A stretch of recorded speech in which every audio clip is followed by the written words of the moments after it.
Syndra, both from respect taken away. Yeah, I think Vi, another pick that we oftentimes see banned away on that red side, but I will be curious to see how the adaptations have come through for both these squads as we start to continue forward throughout this. Maokai banned every game against Pain Gaming. You see the Jax was banned consistently away from Nanoe as well, one of his big picks. Will that be respected as we come into game number 1? I just love that the second ban is towards Cutty as well. You know, coming into this tournament, I thought Cutty has a really good meta. Syndra, Ori, Ryze, those are his historics most played. And two have already been taken off, opening up this draft as the first 2 bans. Yeah, Syndra, Ori, I mean, strong, staple, easy mid laners. Also true. Also one that potentially sets up for Dinkato to go back towards something like the Yone that we saw him play previously. But in my eyes are fully on Cheaton on that bottom side. He looked insane over the course of several of his games. Really is a force to be reckoned with, even when he came into the roster. This was the guy adding with Curry that they expected to push this team forward as the MSI representatives for the CB LoL. Weren't quite able to make it happen at that stage, but now representing the CB LoL on this world stage, he would love to be able to step up for his region once more. There's so many fun stories. We're going to yap your ears off at home and let you know. I mean, again, the history's there. Now, Jax, Yone, both again, strong solo lane bans. Skarner left open for once and straight away slammed by PNG. Yeah, Skarner is incredibly strong at the moment. He's very good as a front line. He's able to set up a lot of plays. Great if you try and have these dive compositions as well, because he can buy so much space for your backline. So I think he's just by far and away the strongest jungler, at least that we're seeing in play-ins. We'll have to see if that continues towards the main stage. This is interesting though, because we did see R7 kind of falling back towards this with Audi going towards the brand. Did not work out for them game number 1, so I'm kind of surprised that we're getting both these picks this early, because this is not the priority that I would have put into this. Remember, Audi picked this up, or Odie, excuse me, Odie picked this up before, and we were like, well, Brand doesn't feel as quick as clearing. I know it's something you raised, Dagda, on broadcast, but with the misfortune as well, 2 champions that have been gutted a little bit, but still see their passage of play. Now for the other side, PNG, a strong 2v2 lane. When you brought in Cheaton and Curry for this year, maybe they look to dominate bot here and put their stars back up. Do you end up just immediately taking the rel now for Curry to say, hey, we want this incredibly strong bot lane that we can look to play around, set up, and then try and push something like an Alistar pick on the other side, or something that at least try and play into that rel? Or what is going to be the pickup here for Curry? I think if you're going to pick Kalista, you need to have a strong engaged support beside her, but we'll have to see. Like, there are still options available. You just be worried about, you know, twice the bans going in on the opposite side and then them taking one. But Nico for Dinkato. Now, if I'm not mistaken, first time we've seen this in the tournament. I'm just glancing my eyes. Yeah, first time. And this is still technically a triple flex, because it can go top into things like Renekton. It's been seen mid. It can also go support and sync up with the Kalista. While Leona comes on the other side, we've got a big question to rate that PNG can play around with this third pick on blue side and keep VKE, excuse me, guessing a little bit. Yeah, I know, but the reason we saw Nico kind of drift away from that mid lane champion pool was just because she wasn't the strongest when it came to getting pushed and then being able to set up in that regard. Maybe with the changes we see coming in, she started to come back in a little bit stronger, but this to me could also be the triple flex. But into Leona, I also don't think it's amazing. Good point. Unless Curry's cooking something. Well, I like the word cooking, Dagda, and again, if you take the eye away from Pain, you get Pan, and Pans are good for cooking with. Now, Aurora, taken away. No, I'm not letting you respond to that. Renekton's the ban on the other side, so maybe it's not going to be into top after all. So I'm just having a quick look at Dinkato's match history. He has not been playing the Nico, so I'd be very surprised if it's going towards him. Could end up being in that support role, as we're saying, but we'll have to figure it out. As I say, Renekton, Aurora, going to be taken off the board as well.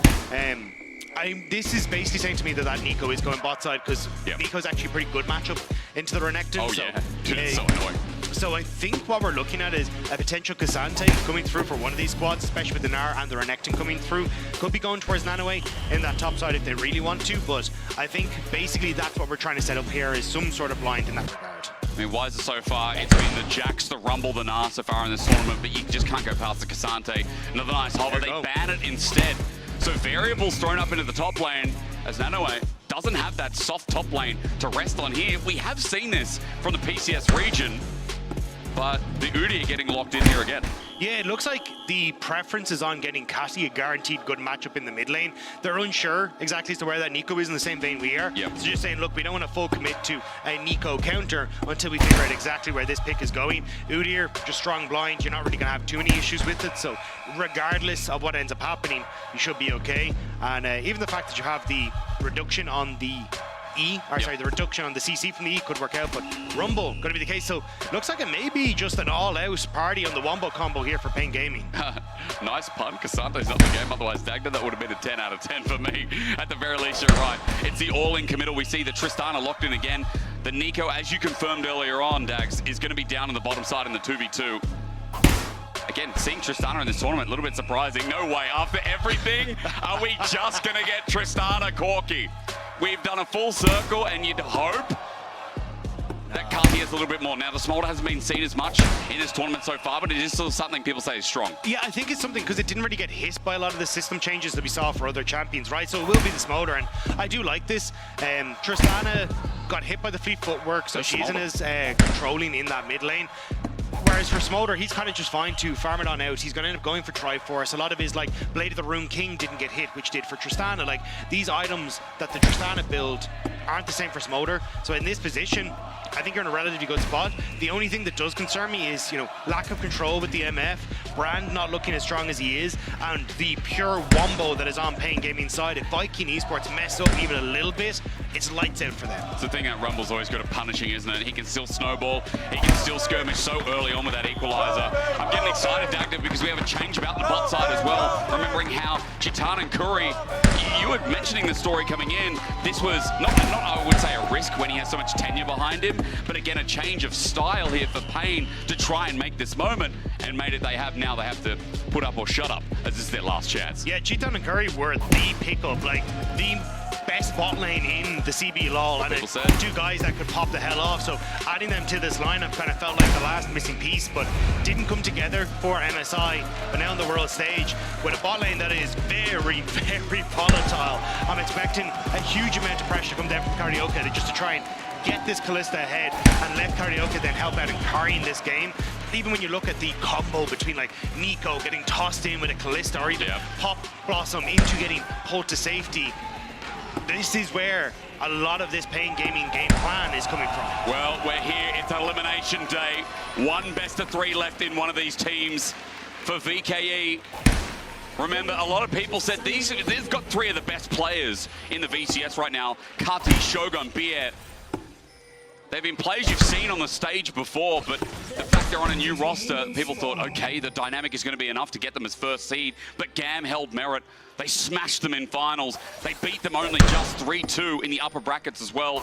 VKE had to claw tooth and nail to get here. As you can see, global power rankings powered by AWS. I'm sure VKE would have been much higher on the scale, but they're close to PNG, Pain Gaming, who haven't been to an international in so long, since 2021 MSI Dagda. They haven't been at Worlds for 9 years. 2015 Worlds was the last time we saw Pain on the big stage. Yeah, and I think a huge amount of that was the tossing and turving, as we talked about with the roster, the fact that you had like even Dinkato swapping out for Tin Owns and then trying to find his success on this roster as Tin Owns left him. They basically swapped between Loud and Pain Gaming as well, so getting Dinkato in here, beating Tin Owns finally to get his first one, but Shogun and BA trying to get it onto Wiser here. If you can't beat him, join him, Dagda. Okay, let's go for a lane swap and see how we can run it here with Shogun and BA. As this star 80 carry on the top side of the map looks to force out, get a bit of information on blue buff. On response, you see Curry just runs into blue, but Curry has himself a smite, gets it, and Nanoe is just going to try and help him push through this. As again, our star 80 carries in our Mercedes-Benz featured matchup running into this game one. Feels a little bit sad that our Mercedes-Benz feature matchup are now on opposite sides of the ring. But this is definitely the two to watch. I think when we looked towards Chitan, he was fantastic on things like the Lucian in his series. It was just unfortunate that they weren't quite able to get themselves up and running in some of these early skirmishes, but he was a force to be reckoned with Curry. And on the upside, Shogun and BA had a phenomenal time, even getting some 2v2 kills in that bottom lane. So I was hoping we'd get these two matching up against each other, but not going to be the case thus far. And I know a lot of lane swaps these days are about more than just avoiding the 2v2, right? About influencing mid, impacting what happens in top lane in the 1v1. This one feels like a bit more old school, where for Pain Gaming, they're not only happy to get plates here, but VKE are like, we don't want to touch this Kalista Nico, considering how potent this 2v2 is in its inherent form. I think the only sad part is that for Guri, because you end up clearing from your bot up to top to then meet with the split map, you don't actually get your Gromp on the bottom side, whereas when you look at Karaoke now, he gets to clear his entire bot side, can even move in onto the opposite, steal away that Gromp as well, and just end up with a camp advantage if he's able to spot it out. At the moment, several members going up towards this top side, just trying to see if they can get a plate, but that was kind of the nerf that came through. You will just continuously take very quick plates on this bottom side. Yep. And now we're starting to see VBA moving down here, trying to defend a potential jungle invade, but I think he just got spotted by one of the Callista ghosts there as well. And Guri's going to get spotted again as Wiser moves up. Remember, he got level 2 off the mid wave, so even though the combo comes through, you can see that Wiser doesn't really care too much. Guri moves back here with double buffs and gets forced away while the support roam from VBA might find Guri, but he doesn't care either. Tangle Barbs, max range, Dinkieto will just continue farming away. Yeah, you just got to be careful where Guri is, because you see he's about to finish up here, so he ain't going to try and wrap through onto this mid lane, catch people out, but I think the respect is coming through from Pain Gaming on the mid wave. Well, as Wiser moves up, CS going to start brewing for top lane. As you look at bot and you see that only one plate for all that trading as well. I'm just trying to look towards top. Still 5 there as Shogun versus Chitan. Pops off a little bit. Chitan has a level lead thanks to the fact he has now been solo farming for a little bit. Yeah, can also chase them down. Look at where Pain Gaming are. The boys, there's a flash. You're right, Dagger. It's matched by Shogun, but in for a penny, in for a pound. Shogun close to dropping to the ground. The rock out of range. A Zenith Blade is good as well as Guri looks for the passive. Set ablaze is the jungler of PNG, but in pain, no. Running away, yes. Guri Tangle Barb. Guri almost in. Close. A Blossom down as well as he escapes. That was so close, but no one dies. I thought VA was going to go in and just get a triple kill. Everyone is so low on Pain Gaming, but my word, that was close. The barrier clutch from Shogun, even a potential double up here, could take someone here on this health, even Curry, but not going to be able to connect.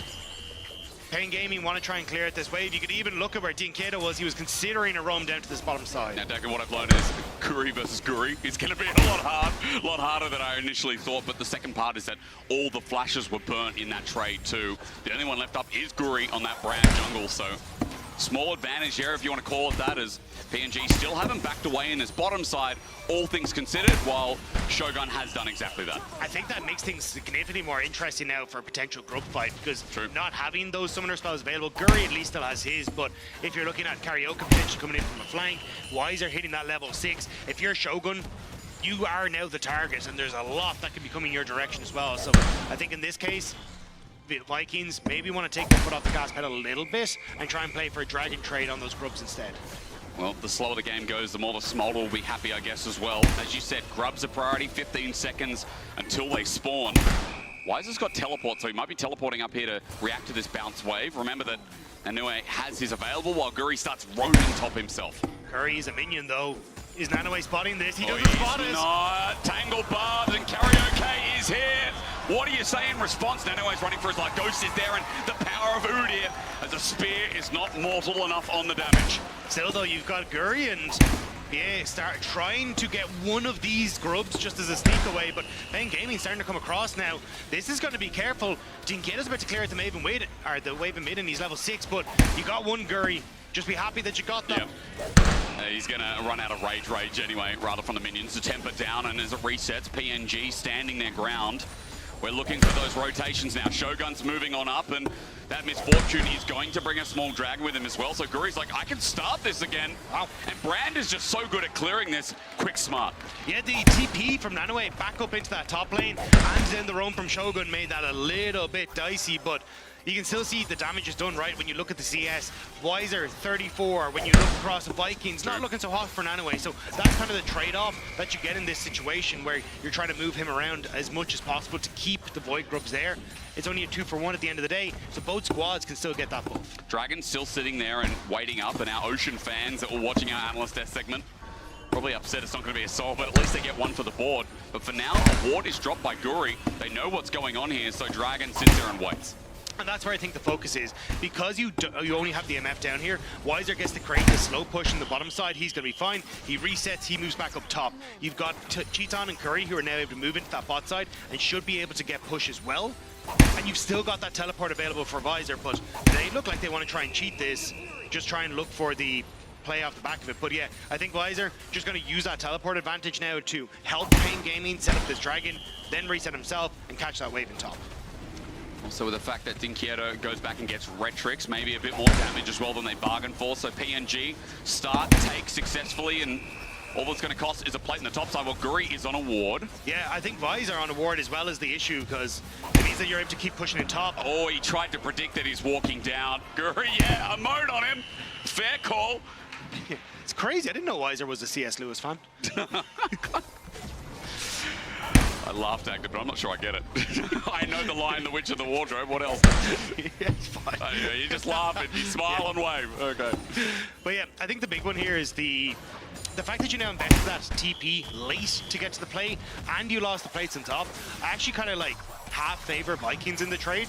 And one Ocean Dragon not going to be the end of the day, but some extra gold onto the Udyr, the quicker setup for things like this Negatron cloak now, make this lane matchup incredibly easy for Nanoe, where he gets to keep pushing the wave. And this is why we originally saw this Udyr come out as a big... Mom? He's fine. To the side, yeah. Magician's nephew is a question mark I have for you there. No, not hitting it. I'll try again a little bit later. It was just Narnia, mate. The basic one. I tried to read into it too much. But yeah, I think the fact that now, so Rumble always struggled into the Udyr matchup is why we saw him come out. The next front cloak was kind of the key break point for a lot of that matchup. It's why we'd even look at like a nearly no magic, where you try and push and crash third wave into cheat fourth and then get your no magic on the reset. But Nanoe sets up fine now, so Weiser not going to push in top side. Dean Quieto struggling a little bit against the Smolder in the mid now, and we've seen that bot side is very vulnerable. So I think now Vikings should be able to play off these top wave scenarios and make the game a little bit easier for themselves. Especially since, as you mentioned, Dean Quieto, I mean, a minute till those grubs actually spawn, and with that reset cancel, he's got to sit here for the wave. We'll have to back away. We look at top again, onto the Udyr. Will he be able to run for his life? No Ghost of Available, but an Impale this time says you're going nowhere. First blood over to Pain is great for Weiser. Nice the job. As you just said, the struggle in this matchup was real for Rumble. Getting something back from him is going to be great. Might even be able to play it for himself, because the first Shogun is they're reset, and moving him up towards this top half of the map as well. But I think center plate. Oh, Tangle buffs. He's out. Buffet. But yeah, I think at this position, Vikings are actually in a better spot now to look for a potential 5 grub take. You see Guri even stealing away a camp. Shogun now going to push out this wave. Doesn't have the ult available. Looks like he used that on the bot wave. So maybe Vikings are a little nervous just with the lack of ultimates. Maybe. It's good ward there, spotting that everyone from Pain are moving into position now. I feel like the Pain fans are out in force here today as well. Support could not be louder as they move into position. Now the Rumble moving up. Dagda already mentioned to you all at home that Nanoe is bot committing for the plate here, while VKE are getting threatened off a bit. What do we have down? Vikings are just trying to buy time here. Not only are you getting that plate on the bottom side, but you're buying time for Shogun's ultimate to come back up. True. Level 6 just hit for BA off the back of that mid wave as well. So if they can take this slow, they are winning out on the map state right now. And Dean Quieto has the TP available, so not quite available anyway. So taking this slow for Vikings works out in their favor. I want to raise, yeah, again, not only just the TP, but waiting for the mum ult that has now come up as well. And there's small things that for VKE, Dagda, you hit the nail when slow pace is there. It works out well. Now Karaoke's going to start this, and he's got good AoE, but you can see movement is coming in from VKE. I don't think it's going to be as easy as we think. Now ultimate is now up and available for Shogun. No TP for Nanoe though, so it's going to be at least a 4v4 potential for Dean Quieto to come through as well, but I think they're gone. They're a little bit slow. Maybe try to catch Weiser as they move across, but Guri's now spotted. We just highlighted the pace being good, but too slow is definitely real as 3 grubs matched out, 4 for Pain in the end, because remember they got 1 before, so that's a big take right under the nose of VKE, who we thought, yeah, playing this so well. I think it was just trying to buy time for a lot of these summoner spells and ults to come back off go down, but unfortunately they were just that little bit too late and weren't in a position to really contest. So I think there was a world where we could have saw Guri try and potentially move down to make a play on towards Dean Quieto, who's left on the bot side, but they end up trying to match and it just doesn't work out in their favor. When you see a lead for top, you take stock. For Pain getting that relatively moderate sized win, they're also on the verge of getting their first items, maybe before the dragon spawns. Dagda also keeping those TPs for people like Dean Quieto, who just picked up himself a Kraken Slayer. It's very good news if this fight takes hold. Well, that's what I was going to say. Cheetan talked to Sheep Esports, and he was saying, look, one of the big things the Pain Gaming wanted to focus on was this objective control, and you can see it now, right? The early Void Grubs takes, the Dragon takes, and now the nice reset into the potential Dragon. Pain Gaming definitely learning from what happened against PSG Talon and trying to now fight back against Vikings. Even the small trades brew attention. I love it. It's great to see, you know, people from all cultures coming to the Berlin studio, and It's been exciting, especially when you hear the might of the Brazil fans, especially watching back finals as well. Now, into the moment itself, Chitan is going to get this wave pushed. You look towards Dragon, second Dragon it would be for Pain as well, as VK have moved into position, and now these supports have their ultimates, where in previous fights they were so far behind in experience, they couldn't contribute theirs. Pain Gaming don't really have control of the map right now, though. Push on boss coming through for Vikings, which is why they're operating in River with such confidence. Chitan forced to back away. Keep your eyes on Karaoke. What can he do here if Guri steps forward? All it takes is a pop blossom to disguise yourself as a minion, a ward even. And Curry has many different angles of attack. The pings are going down, bot is just being matched for now, and mid continuously is Chitan just pulling it up as top laners fight it out, or rather solo laners do for the time being. Jinkieto has that TP to move down, but Nanoe does now too. A lot of still control here for Vikings, though. Why is it not really able to push in against Shogun? Nanoe. Good damage. Oof, taking a lot of damage, and now you're in a difficult spot here, because what do you do as Nanoe? Do you TP back top to try and protect your top lane turret against this Tristana, or do you have to try and TP into the fight? So I think this is why, again, Pain Gaming taking a second to get waves in order. Yeah, Nanoe, you can't stick around it. This tower's going to fall. He needs some sort of help.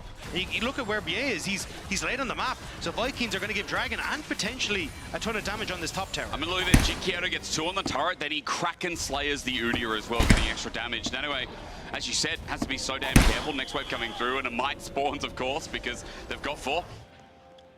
And this is one of the big struggles we saw from Vikings, both against MDK and also the reason that they end up falling down to GAM Esports. Just the missed macro, the opportunities to contested objectives. True. And Pain Gaming are doing a great job of pulling them around the map, stretching them thin, and just finding those little bits of armor that they can poke themselves through. I love the mention again, yeah.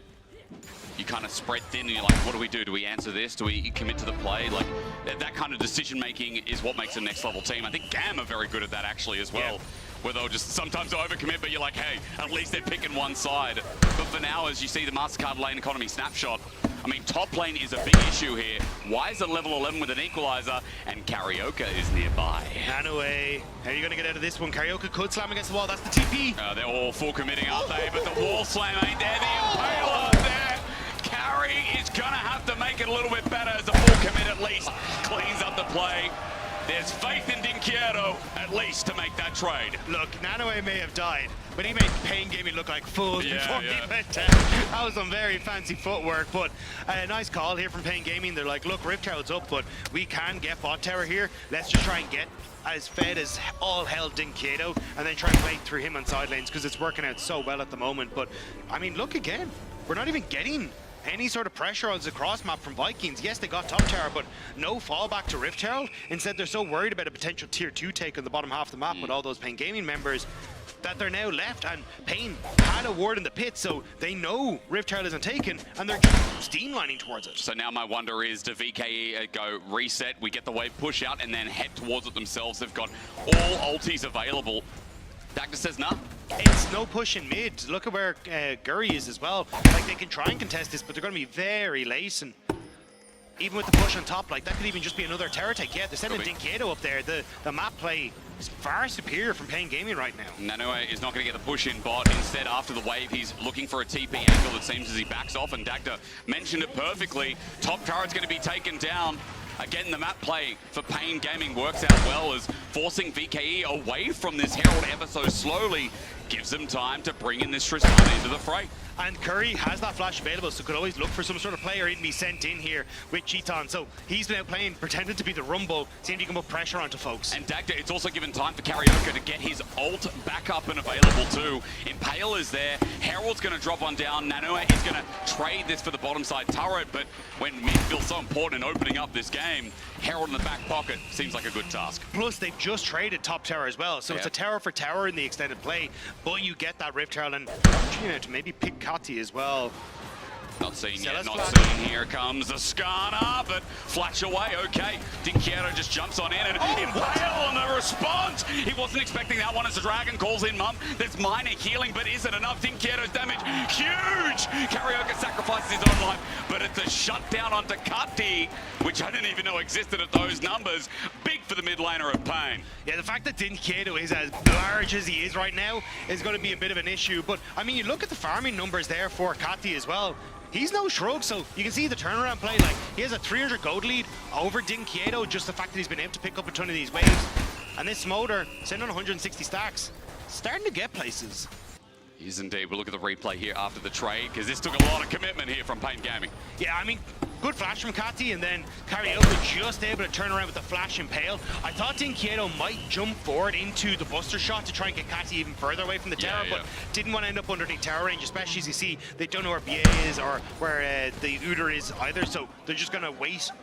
But it does mean that then Karaoke takes that step too far. Kati happy that he gets that turnaround kill. Yeah, absolutely. Again, Trinity Force was picked up before, but now with the full stacks here, I think from recent plays and also heading towards that second item himself. The Smolder, as you said, is going to be an issue. I will say Dinquieto, he has now just picked up the Navori Quick Blade, so 2 item on Tristana, a lot of attack speed and a lot of good trading in this build, despite the fact he was 700 gold behind after the early laning phase. Yeah, I think, though, this is where we need to see something get unleashed for VKE, because when you're looking at the map state, you've actually already got Weiser, who's pushing in on the bottom side of the map. Dinquieto has a ton of control here, and you're looking at the Dragon that's about to come up in just a minute's time as well. So when you've already got mid-push too, it becomes an easy manner for you to just take over. You just use the Rift Herald as you get Nanue and Kati trying to catch these side waves, crack up mid-turret, put more pressure on towards Vikings, and you can always fall back to Dragon as an afterthought. Again, as Weiser already looks for that angle nice and early. Electro Harpoon just lets VKE know he's there. Shitana's going to look for this mid-push once again. And as they look for the push is said in the pudding is PNG for this third Dragon will be huge for the game. 3 seconds, it spawns, and here we go as PNG hold control of River again. Yeah, Dinquieto gone for the reset. Just be able to pick up his boots and maybe a BF sword off the back of where he's been playing. So, I know, just a long sword. So, he's going to be trying to TP back out onto the map, I believe, now for this. But you've got numbers advantage here. Nanue still pushing in the top side. He'll have to TP into this. Kati has picked up the mirror mana from the last back. VKE start this Dragon off. And Guri's going to burn this down quite literally as Nanue is making the TP play. He comes from mid to look to run down as the Herald is there. The Palm Blossom from Guri layers them down. It's a bullet time to end world. So as Nanue comes from the backside, cleans up one, now another. The damage was done by the VKE backline, but the Udi is ready to spike it down. Dinquieto gets spaced out, but 4 kills, and what looked beautiful from Curry was set on its head thanks to Shogun. Yesterday was Gam time. Today is bullet time for Viking time. An incredible turnaround from Shogun. Sets up beautifully for the Dragon take and so much more for Vikings. Even after getting nerfed, even after BT got nerfed and people like Misfortune's out, it amazes me some of the plays we've seen so far, this being the biggest one as we watch this set up again. But it's Peckham Gaming have given so much space over the Vikings, right? They're the ones that are actually able to control where they go. Curry gets a great ultimate, but watch Shogun's flash into them positioning for a perfect bullet time. The lockdown onto Weiser and also Curry, and Nanue just runs past Dinquieto to set up one as Cheaton's caught in the pit with nowhere to go. Dinquieto, the only one to survive after that. Dragon stacking has been denied. There was no steal even to speak of. A 3k gold lead all of a sudden blooms out of thin air. And that is almost 4.5k damage worth of bullet time. Yeah. That's a lot. That explains the fight. And this is why you can never count Vikings out. Just one team fight can always bring them back in. And this is the second Peckham Gaming slip up just a little bit on the macro.